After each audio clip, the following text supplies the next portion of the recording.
Hello, and welcome to The Citizen and the Republic, or Why Does It Matter? The next episode in my series on the Meuse-Argonne Offensive. In this episode, we're going to introduce the drawn history of or a sketch history of the rough sketch of history. And as you'll see now with this, since I'm going to introduce sort of some sketching or drawing out or note-taking, I'm not an artist at all.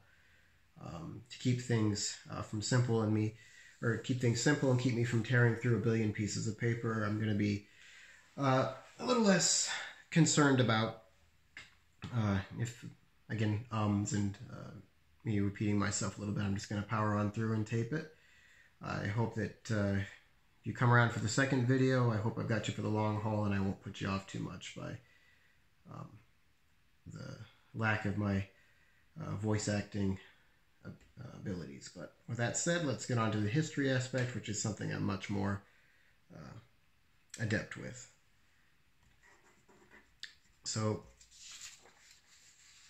we talked about this a little bit in the last episode, but I wanted to circle back to it as to why history? Why learn about history? And for that matter, why learn about the First World War?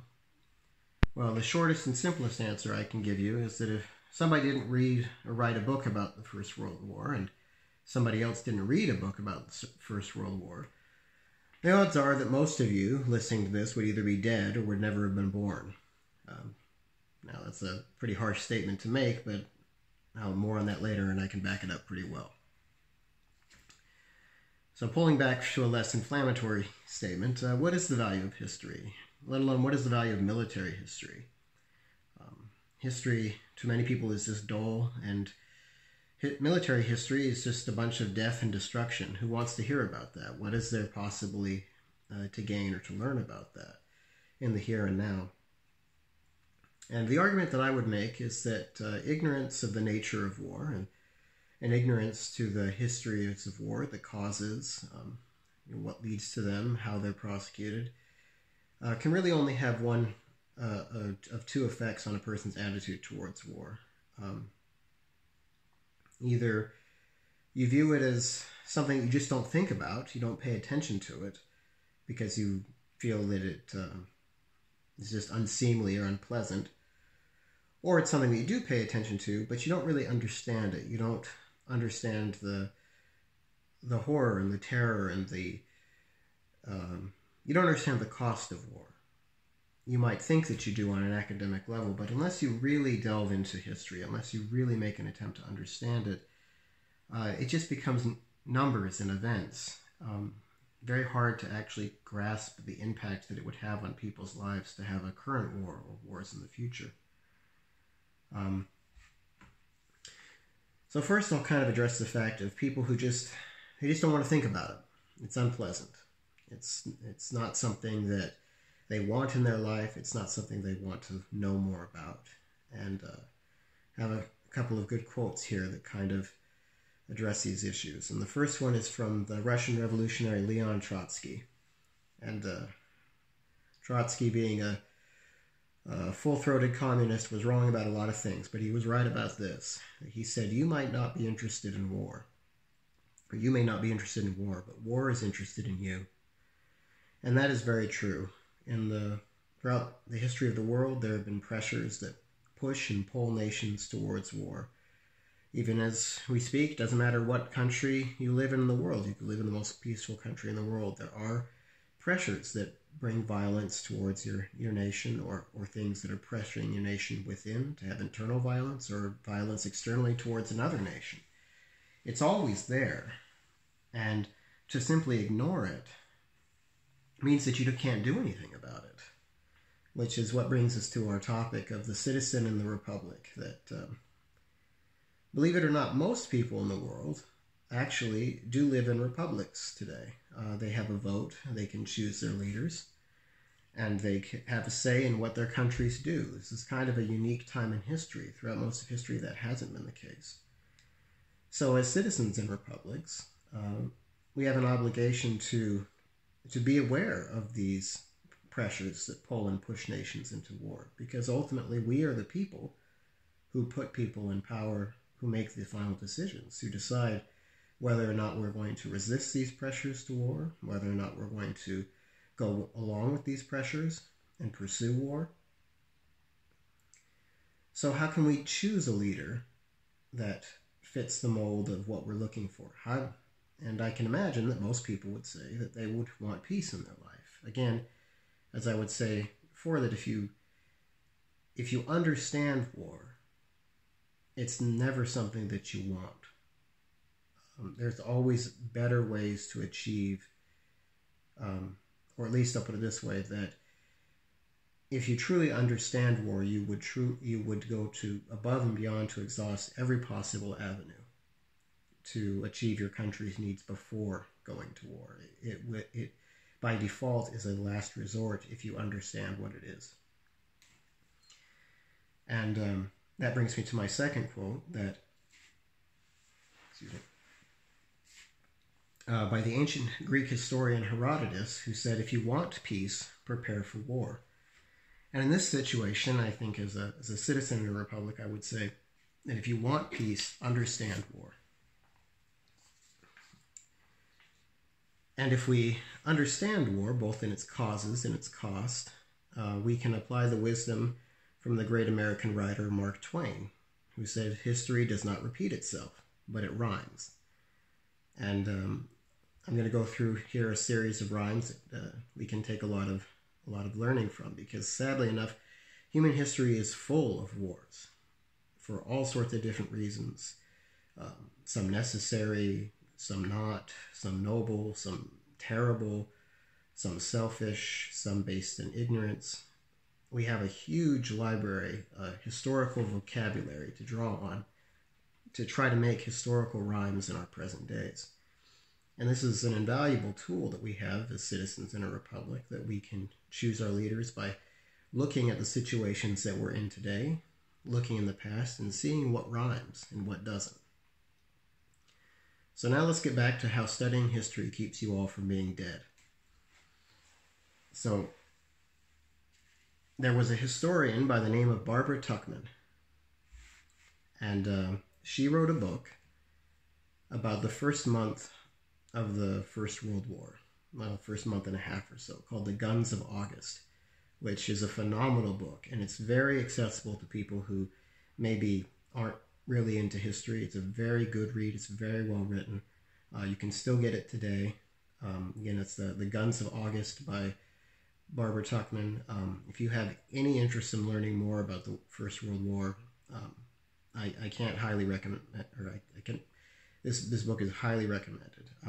It was published in 1962, and it won a Pulitzer Prize and became a New York Times bestseller. And a person who read this book and was highly influenced by it was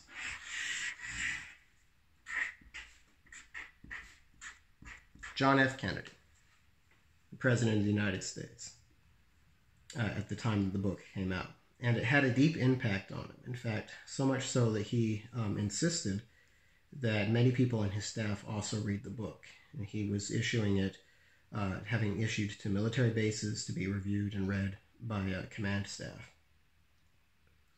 And the impact of this book by Barbara Tuchman on John F. Kennedy would actually change the world. Because in October of 1962,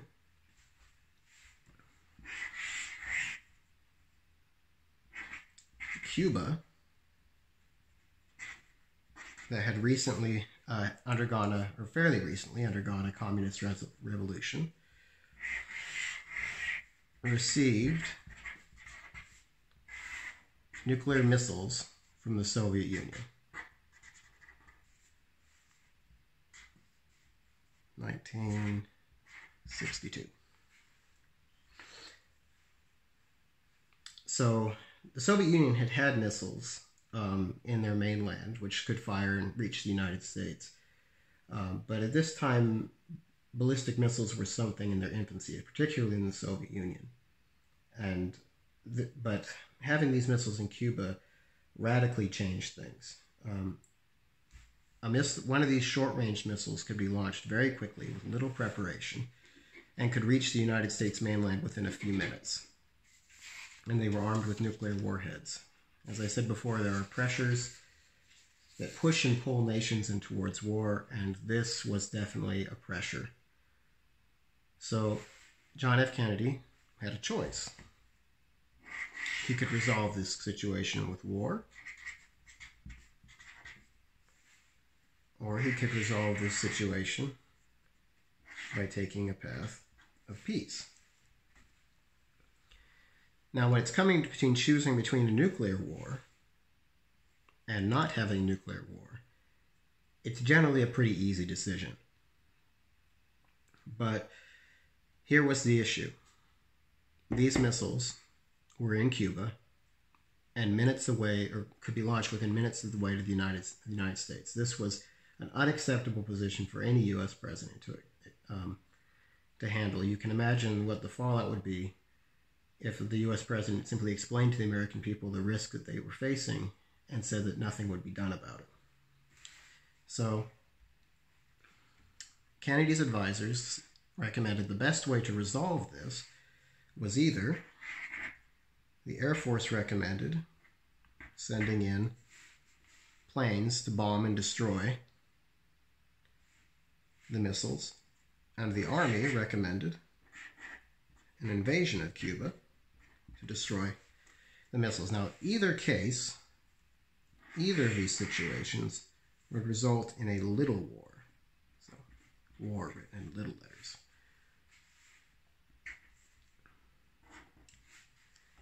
It would either be a smaller war with Cuba, or perhaps a small clash with the Soviet Union, but after the missiles were destroyed, hopefully the Soviet Union would back down, eventually leading to possible peace.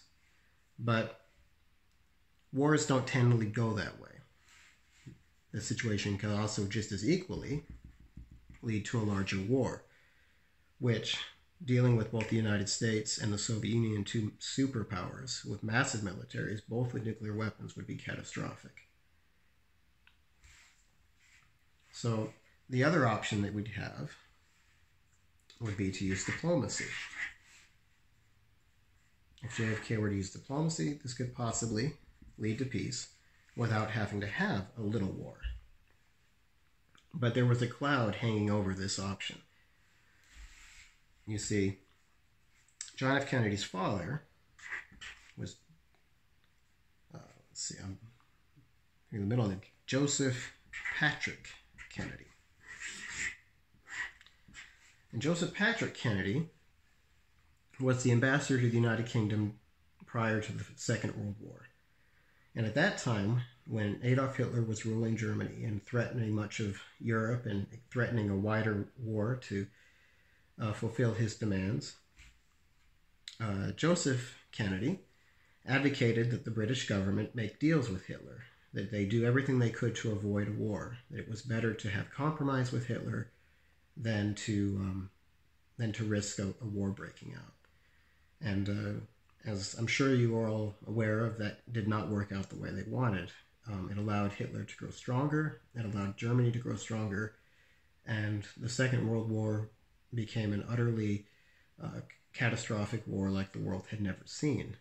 A shy 20 years after the First World War, where the world had seen a war like they had never seen. And here we are 20 years later, 1962, less than 20 years later, in fact, with the possibility of facing a third war like the world had never seen. And the military advisors at the Pentagon were concerned that John F. Kennedy was going to be a case of like father, like son. They did not want him to go the diplomatic route because they felt that ultimately that would put them in a worse position, so that when war did come, that they would be the worse for it. So there was a lot of pressure on Kennedy not to take the diplomatic option. But this is where Barbara Tuchman's The Guns of August come in. Most people in the U.S. military, and for that matter, the U.S. government, viewed the Soviet Union as having two desires towards the United States. Either they wanted to see the United States destroyed, a little mushroom cloud there, or they wanted to see a communist. I can't really see that well, but it's supposed to be a hammer and sickle. A communist United States. Those are the only two options. So therefore, everything the Soviet Union does is to lead towards one of these two goals: a destroyed United States or a no longer free communist United States. And if that is the two motivations of the Soviet Union, the only reason that they would bring missiles to Cuba would be to fulfill one of these two goals. However, Kennedy reflected on Barbara Tuchman's book, and he talked about this quite a bit, and this is something that's very well documented that people discussed after the effect, that Kennedy was thinking about the guns of August and how the nations of Europe were constantly misreading each other's motives and fearful based on assumptions of what was driving the other nations towards war. So much of what actually began the First World War was a series of misunderstanding of what the motives in other countries were. So history doesn't repeat itself, but it rhymes. And here we're looking at a rhyme between John F. Kennedy and the First World War I and Second World War II world wars. In World War I, Germany was led by Kaiser Wilhelm. In World War II, Germany was led by Adolf Hitler. In one case, diplomacy would have been the better option. At least in my personal opinion, I believe that World War I could have been invented or averted had the nations stopped and slowed down and taken more time to discuss with each other what their concerns were. I don't believe that diplomacy could have placated Hitler. In fact, I think that by trying to make a deal with Hitler, things were in fact exacerbated. And I think that that's probably what the opinion of John F. Kennedy was at the time. The Soviet Union is currently being led by Nikita Khrushchev. So the question is, who does Nikita Khrushchev rhyme with? Well, not much rhymes with Khrushchev, but is he more like Kaiser Wilhelm? Or is he more like Adolf Hitler? And it depends on who you ask. If you ask a lot of people in the Pentagon, they would tell you he's more like Adolf Hitler. And that any type of a deal with Khrushchev is only postponing the inevitable of a conflict where the United States or the Soviet Union attempts to either destroy or destroy the governmental system of the United States. But fortunately for all of us, Kennedy did take time to consider what Khrushchev's motives might be. That maybe there is, in fact, a third motive. And in fact, there was. The truth was that Khrushchev and the Soviet Union were facing U.S. missiles stationed in missiles and nuclear warheads stationed in Italy and Turkey. And they felt threatened by this because the situation was the exact mirror of the United States' situation with Cuba. They had nuclear missiles controlled by the United States right in their backyard, which they would not be able to react to in a timely manner if the United States were to launch an assault. Now, as an American, you might think, what do the Soviets have to be afraid of? We would never fire missiles unprovoked. But the thing is, if you'd gone to that time and asked the Soviets the same question, they would have said the same thing about the missiles in Cuba. What are the Americans afraid of? We would never launch those missiles unprovoked. So both sides have missiles at each other's doors with the U.S. with missiles in Western Europe and Turkey, and missiles in Cuba to balance it out.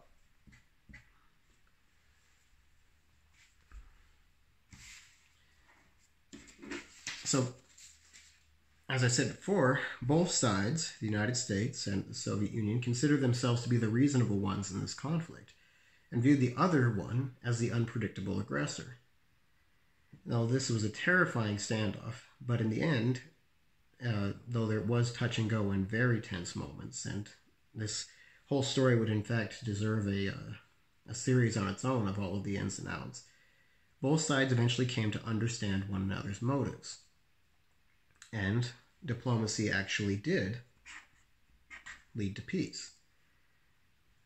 The United States made an offer that they would remove their missiles from Italy and Turkey, and in exchange, they would also, the Soviet Union would remove its missiles from Cuba, and the United States would put forth the pledge to the Soviet Union that it would not invade or attack Cuba after the missiles had been removed.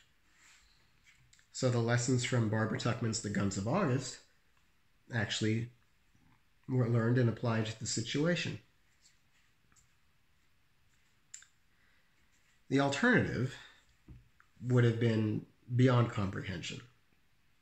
Now, I've used that term before, but this is something that I don't think, we have no basis of comparison for it. Estimates are that if John F. Kennedy had gone the route of a small war or a larger war, if things had led to a nuclear war, the estimates are that 80 million Americans would have died within a few days. That was 42% of the country at the time. With an additional, or not an additional, but coming to a total of about 200 million people dead worldwide within about a week.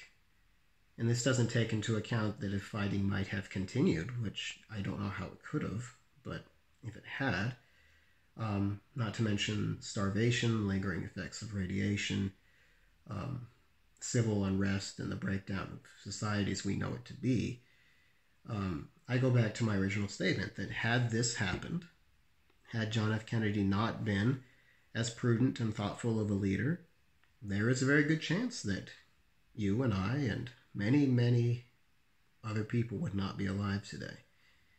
And as I said before, if Barbara Tuchman hadn't have written a well-thought-out, excellent book on the First World War, had John F. Kennedy not had the insight to understand the messages of that book, we might be looking at a completely different world than we have today. Now, we're fortunate that the American people had a person like Kennedy in the White House at the time, someone who had a sense of history and understanding of its relevance and its lessons. But Kennedy wasn't in power because of fate. He was elected by the people. Again, I go back to the citizen and the republic, that citizens put him in power. And going forward, and our flash forward to today,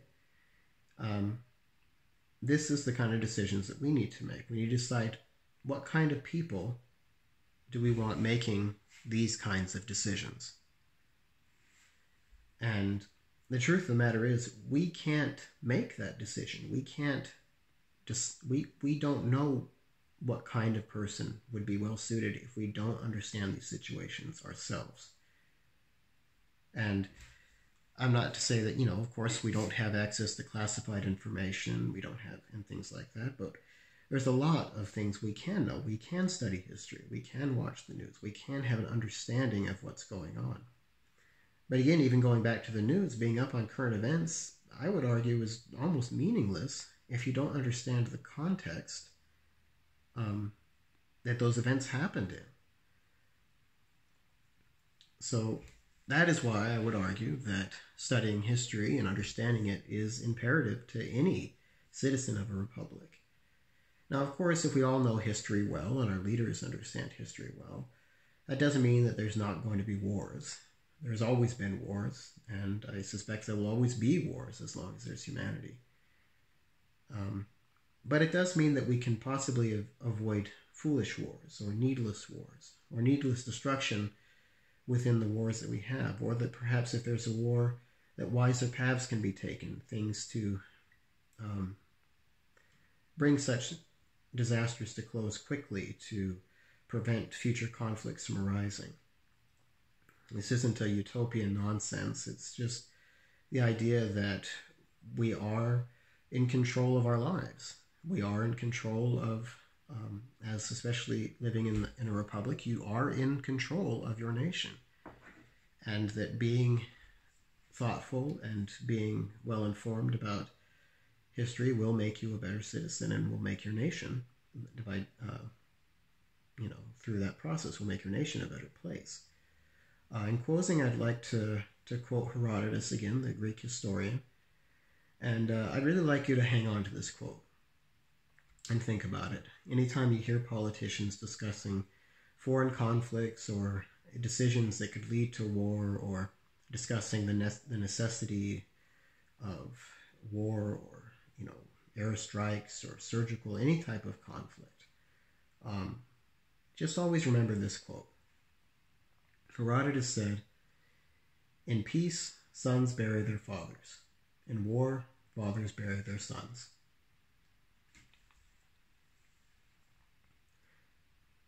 I don't think you can summarize the terrible price of war any better than Herodotus did there.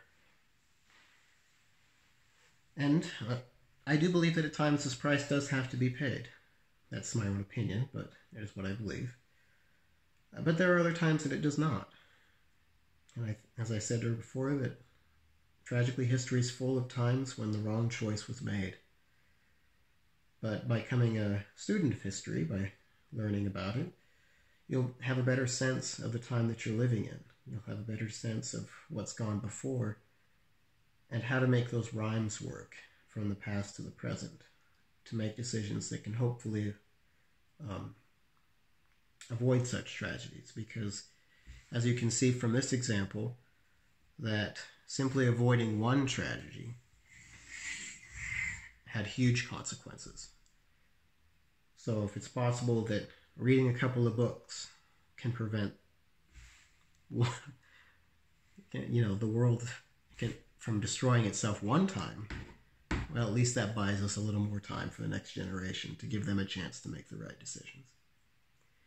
So thank you for listening through this, and I hope you enjoyed it, and I hope you stick around for the next video. Thank you.